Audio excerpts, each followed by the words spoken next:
No nosso sujeito composto, então, diferentemente do sujeito simples, haverá mais de um núcleo. Tranquilo? Dois ou mais núcleos nós chamaremos de sujeito composto. Olha só o exemplo.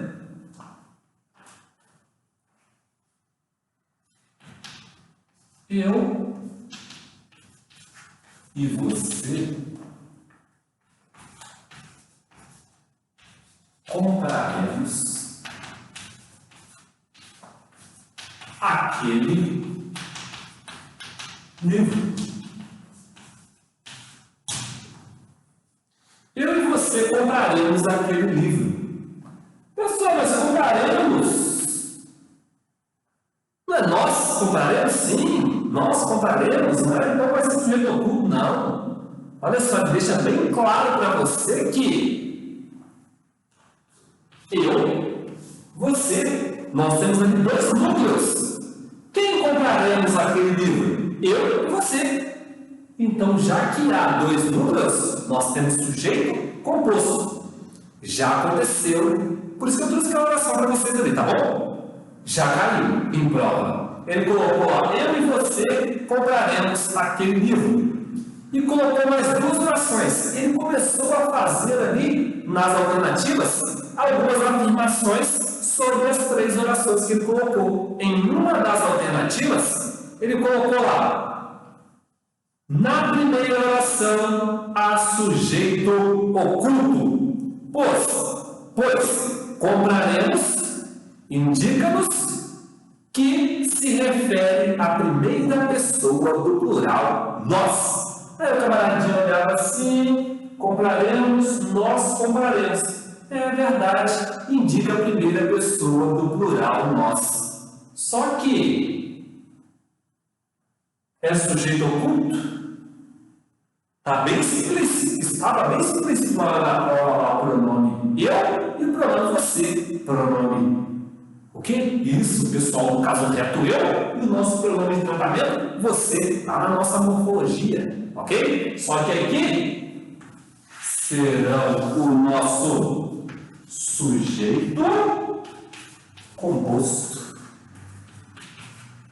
Está vendo o que eu falei para vocês? Que a morfologia e a sintaxe vão andar juntas, já sei que aqueles pronomes ali podem realizar a função de sujeito. Tanto o pronome pessoal, no caso reto, eu, quanto o pronome de tratamento você. O pronome reto, nós, poderá ser um sujeito oculto? Poderá. Se não aparecer na nossa oração e tivermos a nossa terminação ali, número pessoal, nos. Tranquilo? Só que lá, ó, apesar de ter a terminação da primeira pessoa do plural, aparecem quem são os sujeitos. Então, ali nós temos sujeito, isso, composto. Olha só um detalhe. Já lembrei aqui, já vou falar para vocês, né? Está lembrando os detalhes aqui e vai passando os bisus que caem na nossa prova. Tem uma vez que ele colocou assim, ó. Não tenho certeza se era essa a mesma oração que eu ainda vou dizer, mas o exemplo é semelhante. Era assim: nós adquirimos uma apostila. Aí ele colocou lá que nós tínhamos, naquele caso, um sujeito oculto. Adquirimos, nós, é verdade, sujeito oculto, mas olha só. Se eu falei para vocês que ele escreveu, nós adquirimos aquele livro, o pronome está explícito ali, apesar de eu ter a terminação mos, que se refere à primeira pessoa plural, o pronome nós não veio escrito. Tem como ele ser oculto? Não tem jeito. É o sujeito simples. Ok? Sujeito simples, explícito ali na nossa oração. Se tivesse simplesmente adquirimos aquele, já até esqueci o que eu falei, mas tudo bem, adquirimos aquele livro, aí sim eu teria que subentender que nós adquirimos. Eu não tinha que subentender nada, porque o nós já veio escrito ali na nossa oração. Muito cuidado com esses detalhezinhos aí que parecem ser bobos, mas que muita gente já caiu, porque ele afirma com aquela certeza de que é isso mesmo, por causa da terminação número pessoal, nosso sujeito será oculto, referindo-se à primeira pessoa do plural. Colocou nesse jeito lá e teve gente que não é verdade. Mas está escrito, não é oculto. Pegou o bizu? Então vamos lá. Outro exemplo que ele traz para nós aqui, do ainda nosso sujeito composto. Vamos colocar esse terceiro exemplo aqui. Ontem, de manhã,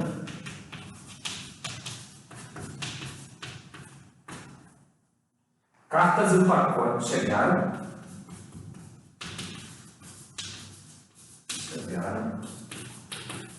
Cartas e o pacote para você.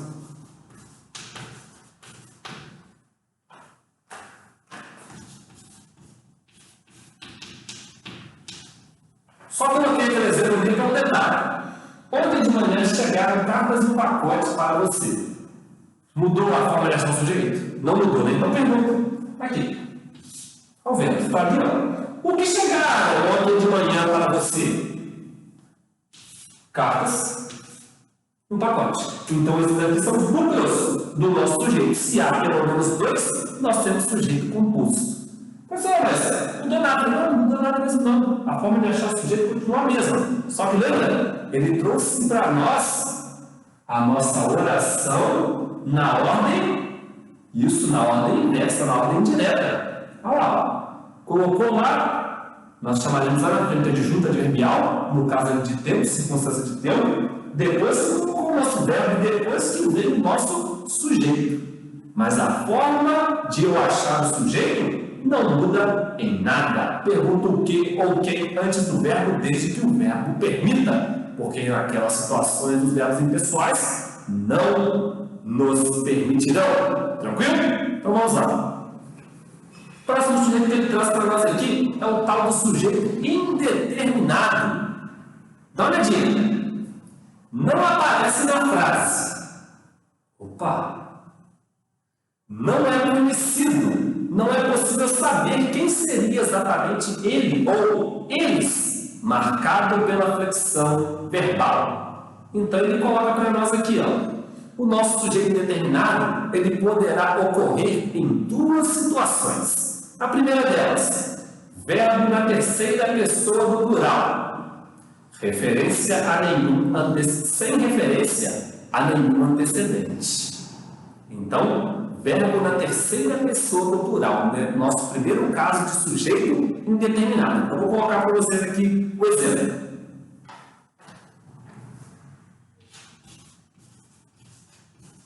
Agora sim, compraram aquele carro. Onde? Compraram aquele carro ontem. Tem verbo? Pronto, está tranquilo. É algum verbo impessoal?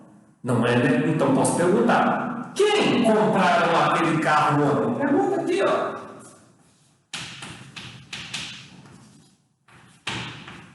Quem compraram aquele carro ontem? Eu compraram? Tu compraram? Ele compraram? Nós compraram ou eles compraram? Eles compraram? Então, de acordo aqui, ó, com a minha terminação, a minha descendência número pessoal, nós conseguimos inferir que o sujeito é eles. Pessoal, mas de acordo com a terminação, a descendência e tudo mais, não é para ser sujeito oculto, então? Aí é que está. Toda vez que não aparecer o sujeito e nós conseguimos inferir que o sujeito, de acordo com a terminação do meu verbo, é eu, tu, ele, nós ou vós, eu terei sujeito oculto. No entanto, se eu conseguir inferir que a terminação, ou melhor, conseguir inferir que o verbo que estará conjugando, o pronome que estará conjugando o meu verbo for o pronome eles, nós teremos sujeito indeterminado e não sujeito oculto. Porque um dos casos em que haverá sujeito indeterminado será verbo da terceira pessoa do plural sem nenhum referente. Tranquilo? Então aqui, ó, o verbo está na terceira pessoa do plural e eu não tenho referência a ninguém. Compraram aquele carro ontem. Quem compraram? Eles. Terceira pessoa do plural sem nenhum referente. Então aqui eu vou ter o meu sujeito indeterminado. Indeterminado. Lembra que nós apagamos aqui? Aquela oração que eu falei que já caiu em prova? Ficaram sobressaltados os cães da vizinhança? Olha só.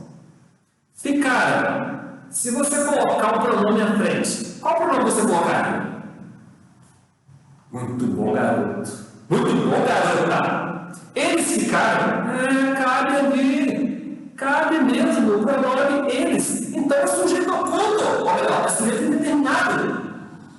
Só que ele fala para nós. Verbo na terceira pessoa do plural sem nenhum referente. Porque quando você pergunta quem ficaram sobressaltados? Os cães da vizinhança. Então, cães é a referência. Porque é o sujeito do verbo ficaram. Tranquilo? Então, não é somente o verbo estar na terceira pessoa do plural. Se houver alguma referência a algum substantivo, nós teremos sujeito. No caso, seria o sujeito o quê? Isso, sujeito simples, cães. Por isso que eu tenho que observar a referência. Não é só olhar para o verbo terceira pessoa do plural sem determinar logo de cara. Não. Vejam se não há nenhuma referência. E lembre-se também, né? Se ele coloca aqui para nós, esse mesmo exemplo. João e Maria compraram aquele carro ontem. Continuaria compraram. Continuaria a terceira pessoa do plural. Mas o sujeito seria indeterminado? Não, né? Muito bom. Porque o sujeito seria composto João e Maria. 2 núcleos. Mas o que ele faz na hora da prova? Ele deixa em negrito só compraram. João e Maria ficam lá, normalzinho. E fala. Começa a fazer assertivas. Coloca ali 2, 3 orações e começa a fazer algumas afirmativas. Na frase, na oração número 1, o verbo compraram está na terceira pessoa do plural, sendo então sujeito indeterminado, ou tendo então sujeito indeterminado. Mas se o camaradinho olhar só a assertiva, se está na terceira pessoa do plural, é sujeito indeterminado. Não, né? Porque há referência. Na oração está falando para João e Maria, que compraram, praticaram a ação de comprar o carro. Então o sujeito é composto. Cuidado com as assertivas que ele faz para nós. Observem tudo novamente o que ele escreveu. Pegou o bizu? Show de bola. Então vamos lá.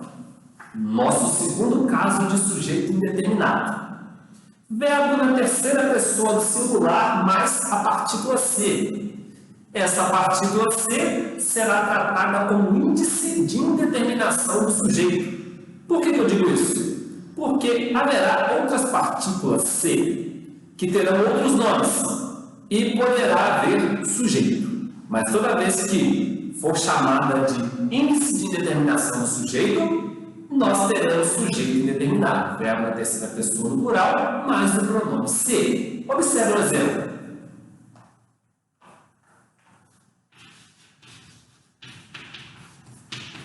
Precisa ser de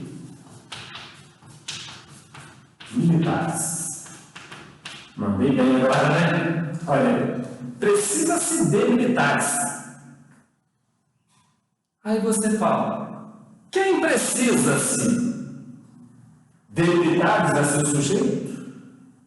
Não vai ser sujeito, né? Olha só, primeiramente, porque não teremos sujeito preposicionado.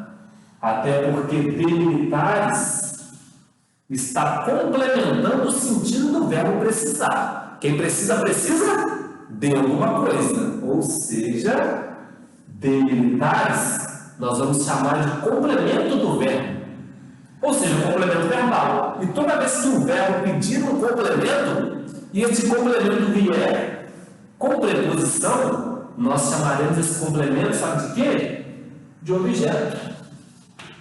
Só que, já vimos lá atrás, se o verbo pede um complemento sem preposição, o objeto, direto. Se pede com preposição, objeto indireto. Então, aqui, objeto